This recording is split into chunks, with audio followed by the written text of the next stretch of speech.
as you can see, we're going to go with the good old Sharpie and paper. Let's see how this goes. So let's get right into function notation. So today's video, we're going to be looking at something like this. When we have something like this, we can look at it and say, or we can represent a function in terms of f of x, where f of x is going to be used to represent the value of the dependent variable, which is f,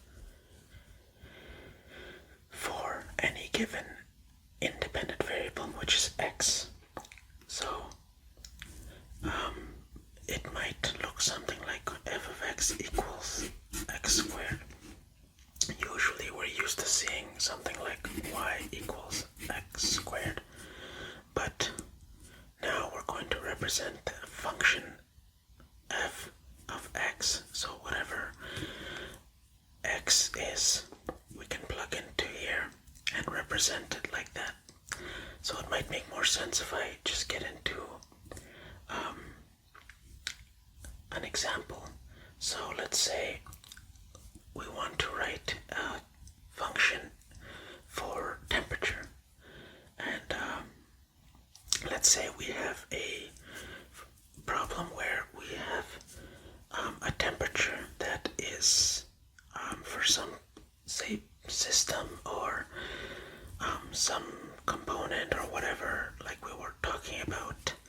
Say it's at 11 degrees Celsius, and every day that passes by,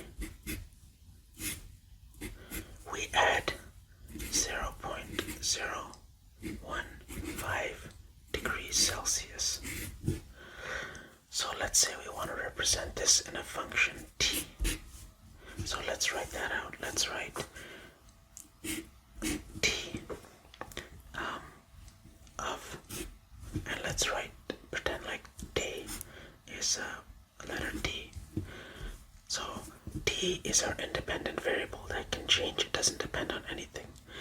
But t, the value of t does depend on d. That's why this is the dependent variable and that's the independent variable.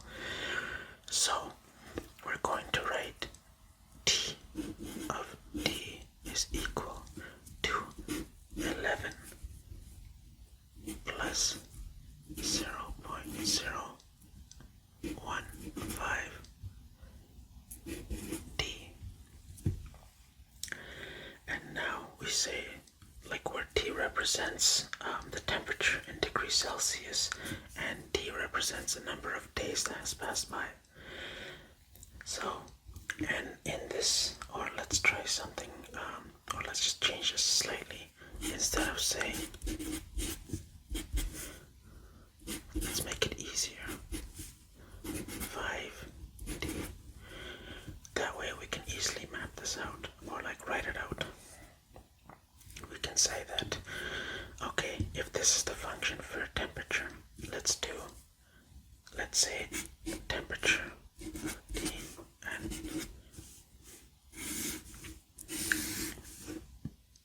let's say on day 0,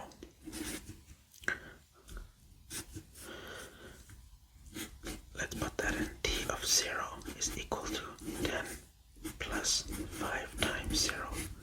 5 times 0 is 0, so it's just 10. Now let's do 1. Let's do, and now we have 10 plus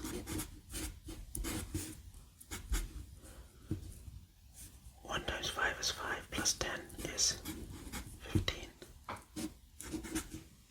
And we can keep doing this. We can put a 5 here. T of 5 is equal to 10 plus 5 times 5 is 25 plus 10 is, and we can even map that out where D is here. We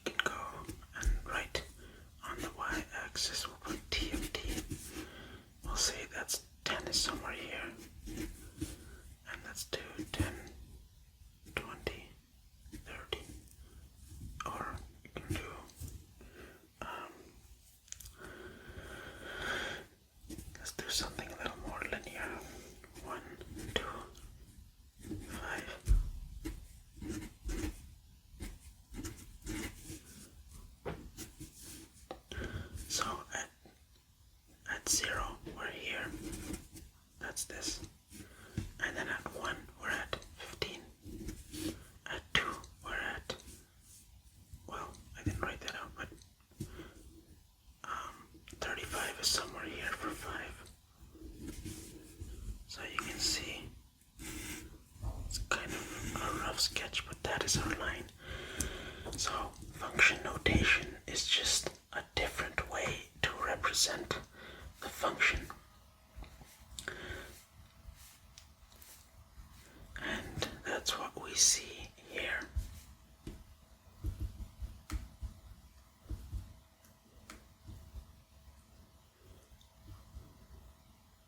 So let's try one more example. I'm just going to put this here, and here I'm going to basically just write two functions. F of x is equal to x squared minus 3x. And I'm going to write g of x is equal to 1 minus, I don't need this, sorry. So now let's push into a problem. Let's do this. Show f of 2 is greater than g of 2. Let's prove this.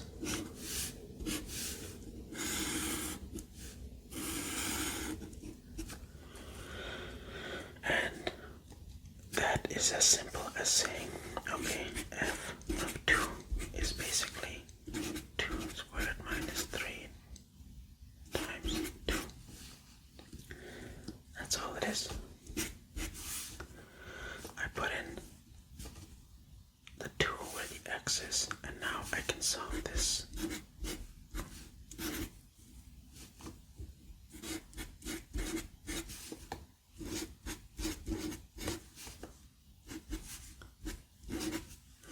Negative 2. Now we can do g of 2, which is 1 minus, well, yeah, 2 times 2 equals 2 times 2 is 4.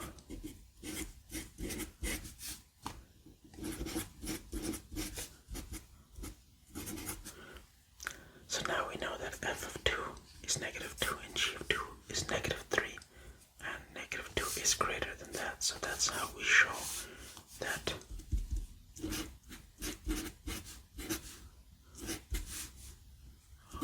g of 2. These 3 dots is my way of saying therefore. That's how I got into the habit. Let's say we want to do something even more weird. Say we have something that says, show me what this would look like. G of 3b. B is now a new variable that I want to sub into x into this formula. That's very simple now. I just do 1 minus 2 times 3b, which is equal to 1 minus, and if I expand that, negative 2 times 3 is negative 6, and negative 6b. That is g of 3b. I can also do something a little more complex, which is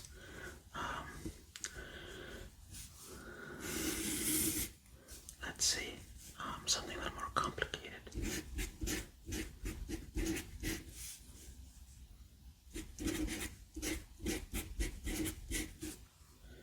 Now, let's say I want to find out this. This is very, don't let it confuse you. Let's do this one at a time. Let's do for f of x first. Let's do x squared minus 3x.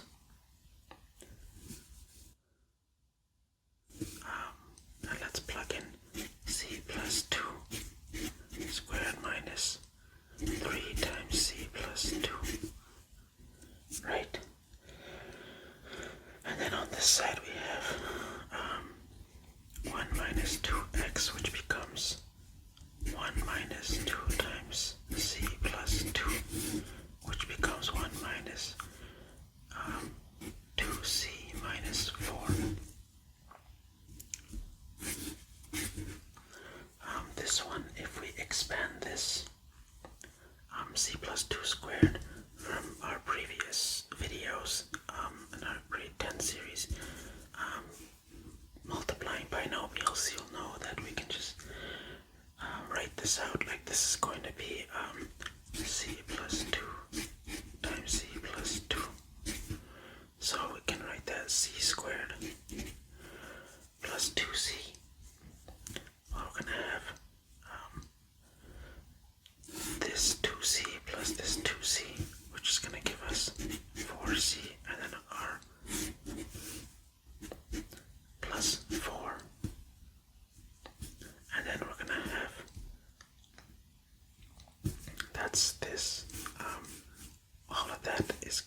plus 2 squared.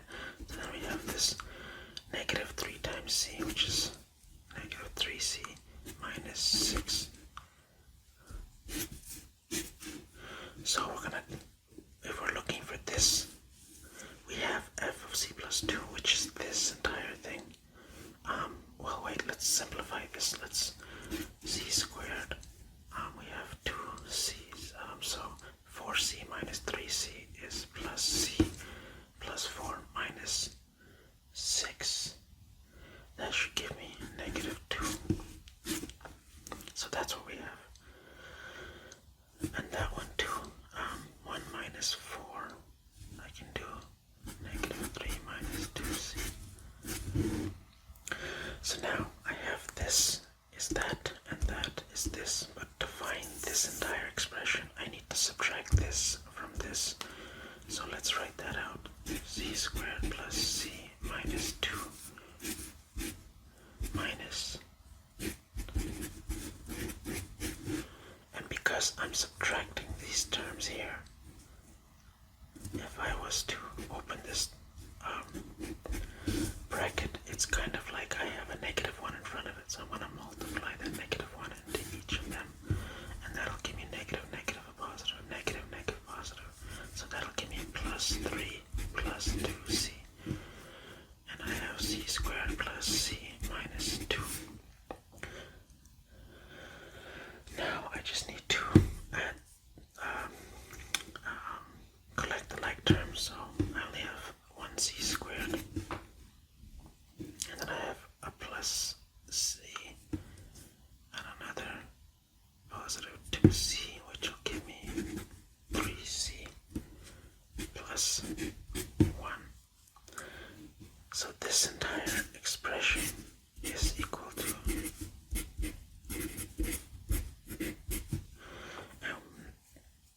these functions are defined here, and that is how we solve using this function notation. So yeah, I hope this was a good intro to our grade 11 math series. Hopefully this made some sense, and yeah, that's it for this video, and I'll see you in the